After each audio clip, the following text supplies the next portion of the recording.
Pengumuman Bareskrim Polri mengenai hasil uji laboratorium forensik dan penyelidikan terkait keaslian ijazah Presiden Joko Widodo adalah sebuah momen penting dalam lanskap politik dan wacana publik Indonesia.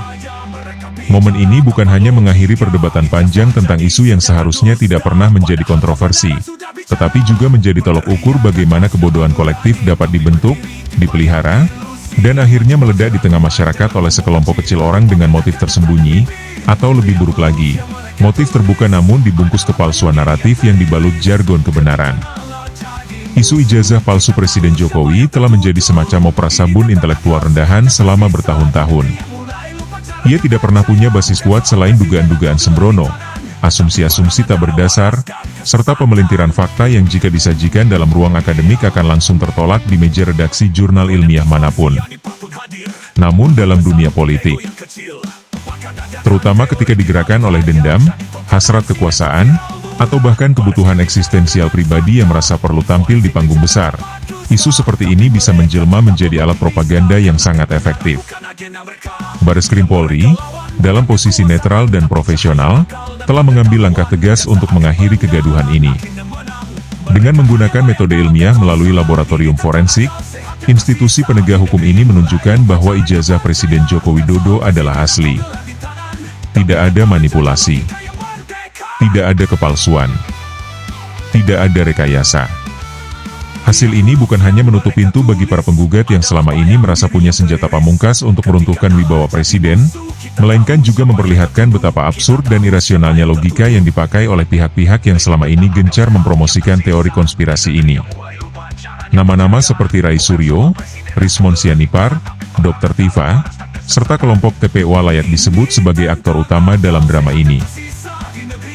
Bukan karena mereka punya argumentasi cerdas atau bukti kokoh, tetapi karena mereka dengan gigih memelihara kebohongan dan menjajakan keraguan di tengah masyarakat. Mereka seperti penjajah minyak ular di pasar malam, berteriak keras, menjual harapan palsu, dan menertawakan kebingungan yang mereka ciptakan sendiri. Setelah pengumuman resmi Bareskrim, yang terjadi bukanlah introspeksi atau permintaan maaf, tetapi justru peningkatan intensitas kebodohan kolektif yang dipamerkan ke ruang publik. Kita menyaksikan bagaimana para pendukung kelompok ini berupaya menyangkal hasil ilmiah dengan narasi yang lebih mirip mitos digital ketimbang kritik rasional. Ada yang menyebut Bareskrim tidak independen, ada yang menuduh laboratorium forensik sudah dibeli kekuasaan, bahkan ada yang mengklaim bahwa kebenaran sejati hanya bisa ditemukan lewat firasat dan bukan melalui bukti. Dalam logika semacam ini, bahkan jika Presiden Jokowi menunjukkan video saat ia menerima ijazah secara langsung di tahun 1985 pun, mereka tetap akan bilang itu hasil rekayasa CGI. Namun, alih-alih kita marah atau mencemooh secara dangkal, penting untuk memahami mengapa kebodohan ini bisa tumbuh dan merajalela. Pertama, ada kegagalan sistemik dalam membedakan antara kebebasan berekspresi dan penyebaran disinformasi. Media sosial memberi panggung megah kepada siapapun untuk berbicara apa saja. Dan dalam atmosfer digital yang menghargai kehebohan ketimbang keakuratan, narasi absurd seperti ini mudah sekali viral. Kedua, ada ketakutan eksistensial dari pihak-pihak tertentu bahwa Jokowi yang datang dari rakyat biasa, bukan dari elit politik lama, tetap bisa memegang tampuk kekuasaan selama 2 periode penuh. Ketiga, ada juga motif ekonomi. Menjadi penggugat Jokowi adalah profesi yang menjanjikan untuk menarik donasi, simpati politik, dan eksistensi personal. Kita juga tak bisa mengabaikan aspek psikologis dari kebodohan yang makin meningkat pasca pengumuman Bareskrim. Dalam banyak kasus, ketika seseorang telah terlalu lama meyakini kebohongan, mereka tidak akan serta-merta menerima kebenaran ketika ditunjukkan dengan terang benderang. Sebaliknya, mereka akan menggandakan intensitas keyakinannya terhadap kebohongan itu. Ini adalah fenomena psikologis yang disebut sebagai efek backfire, di mana fakta yang bertentangan dengan keyakinan justru memperkuat kepercayaan terhadap keyakinan lama. Dalam konteks ini, kita menyaksikan efek backfire paling ekstrim dalam sejarah politik Indonesia pasca reformasi. Rai Suryo, misalnya, adalah tokoh yang dulu dikenal sebagai pakar telematika. Namun dalam beberapa tahun terakhir, namanya lebih sering muncul dalam konteks kontroversi daripada kontribusi. Keputusannya untuk menyeret diri dalam pusaran isu ijazah Jokowi bukan hanya merugikan kredibilitas pribadi, tetapi juga memperlihatkan degradasi intelektual yang menyedihkan. Ia menjadi semacam contoh sempurna dari orang yang gagal membedakan antara oposisi intelektual dan oposisi irasional. Rizmon Sianipar dan Dr. Tifa, yang dulu mencoba membungkus diri dengan aura akademis dan keilmuan, juga akhirnya terjebak dalam pusaran absurd yang mereka ciptakan sendiri. Ketika mereka berbicara tentang ketidaksesuaian administrasi atau kejanggalan dokumen, publik berharap mereka menunjukkan metodologi penelitian yang bisa dipertanggungjawabkan. Tapi yang kita temui justru rangkaian asumsi, potongan dokumen yang diedit secara sepotong, serta presentasi yang lebih cocok untuk forum gosip ketimbang seminar ilmiah. Adapun kelompok TPUA, tim pembela ulama dan aktivis, yang memosisikan diri sebagai penjaga moral publik, justru mengamini cara berpikir konspiratif dan menyerang negara dengan tuduhan tanpa dasar. Disinilah kita bisa melihat ironi yang menyedihkan. Kelompok yang mengklaim membela kebenaran, ternyata sangat aktif memproduksi kebohongan. Pasca pengumuman Bareskrim, bukannya berhenti, kelompok ini justru makin lantang. Mereka menuduh negara melakukan konspirasi sistemik, menuduh polisi terlibat dalam pemalsuan, dan yang lebih lucu lagi, mereka mulai memunculkan pakar-pakar dadakan dari YouTube yang katanya menemukan anomali baru. Ini seperti menonton episode tambahan dari sinetron yang seharusnya sudah tamat, tetapi karena ratingnya tinggi di kalangan orang bingung, akhirnya dipanjang-panjangkan. Kebodohan kolektif memang tidak lahir dalam ruang hampa. Ia dipupuk oleh ketidaktahuan, dibesarkan oleh algoritma media sosial, dan dimanfaatkan oleh para oportunis yang menjadikan kekacauan sebagai bahan bakar popularitas. Dalam konteks ini, para pengusung teori ijazah palsu Jokowi bukan hanya bagian dari kebodohan, tetapi mereka adalah agen aktif yang mengekspor kebodohan itu ke ruang publik. Namun, jangan salah. Ini bukan hanya tentang mereka. Ini juga ujian bagi kita semua. Apakah kita akan membiarkan ruang publik terus diracuni oleh narasi-narasi absurd, atau kita akan berdiri tegak membela akal sehat, membela metode ilmiah, dan membela integritas nalar dalam politik? Pengumuman Bareskrim adalah titik balik. Ia bukan hanya membersihkan nama Presiden Jokowi dari fitnah lama, tetapi juga memberi kesempatan bagi bangsa ini untuk kembali ke jalur diskusi yang waras. Kita boleh berbeda pendapat soal kebijakan, soal arah politik, soal visi pembangunan. Tapi kita tidak boleh membiarkan perbedaan itu tumbuh di atas kebohongan dan kebodohan yang disengaja. Akhir kata, sejarah tidak akan mencatat para penggugat ijazah palsu ini sebagai pahlawan kebenaran.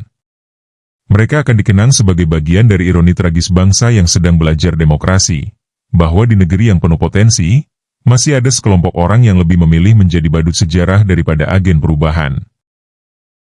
Dan ketika mereka nanti mengklaim bahwa mereka pernah melawan rezim, ingatlah bahwa yang mereka lawan sebenarnya bukan kekuasaan, tapi akal sehat. Dan sayangnya, dalam perang itu, mereka kalah telak, oleh nalar, oleh ilmu pengetahuan, dan oleh kenyataan yang tak bisa dibantah.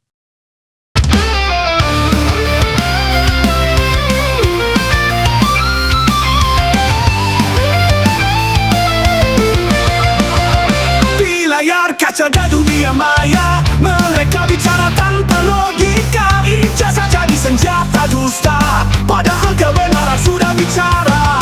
Berteriak atas nama nurani, tapi berdiri di bayang ilusi, menjual keraguan dengan bumbu benci, lupa bedakan akal dan mimpi. Tiap huruf yang mereka tulis adalah bayang diri yang teriris. Ketika nalar jadi musuh, kita tahu siapa yang tertutup. Ini tentang akal sehat yang tersisa di negeri yang mulai lupa caranya percaya. Bukan soal presiden atau gelar di tangan, tapi perang antara waras dan kesesatan. Motivasi yang pun hadir, panggung besar untuk ego yang kecil, bakal dadakan teori di balik layar, jadi tontonan sinetron viral murah. Bareskrim bicara dengan fakta, forensik bicara tanpa dusta, tapi mereka tetap memetik nista, karena kebenaran bukan agenda mereka. Perang mereka lawan bukan kekuasaan, tapi cahaya akal dan pengetahuan. Dan saat kebenaran akhirnya menang, mereka hanya bayang dalam kekosongan. Ini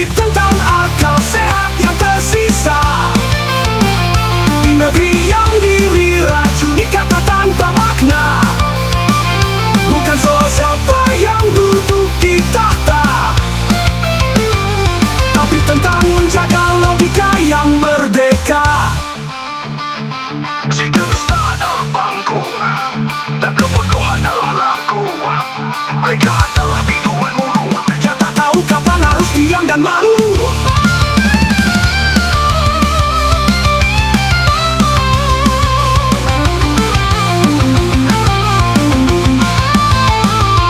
Breakdown, ini untuk tato sehat yang tersisa, bukan untuk Jokowi tapi untuk bangsa. Karena sejarah tak akan mencatat mereka pahlawan, hanya batu di antara puing-puing keraguan.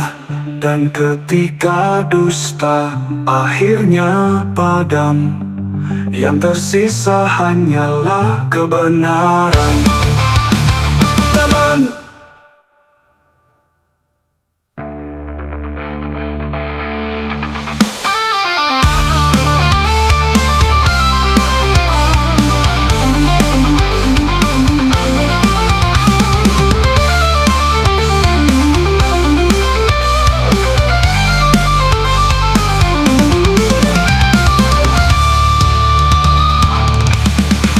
kebenaran, kebenaran, kebenaran, kebenaran,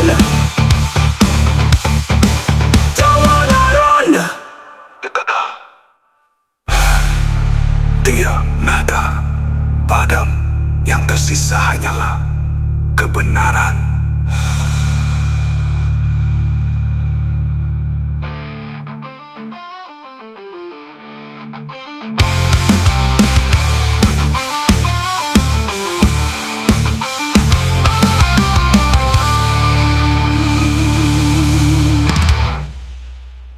Mereka adalah biduan murung.